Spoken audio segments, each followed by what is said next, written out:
Praise the lord. దేవుని యొక్క వాక్యము అద్భుతమైన వాక్యము. చూద్దామా?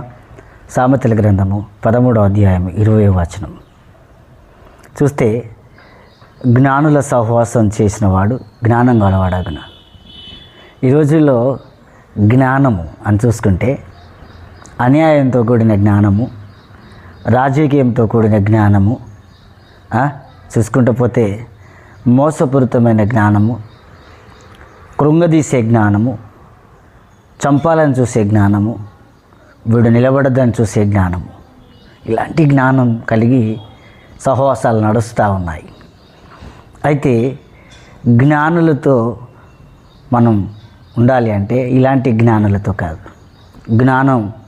ఏం జ్ఞానం కావాలి అంటే సత్యవాక్యము నెరిగిన జ్ఞానము, సత్యమైన యేసును కలిగి ఉన్న జ్ఞానము, అలాంటి జ్ఞానం మనకు కావాలి. యేసు ప్రభు శిష్యులు, అపోస్తలులు ఎలాంటి జ్ఞానం అంటే పరలోకపు జ్ఞానము, దైవ జ్ఞానం కలిగి నడిచారు, అద్భుతమైన పరిచర్యం చేశారు. అలాంటి జ్ఞానం కలిగిన వాంతుడు మనం సహవాసం చేయాలి. జ్ఞానులు చాలా ఉన్నారు, కానీ ఆ జ్ఞానులు మనకొద్దు.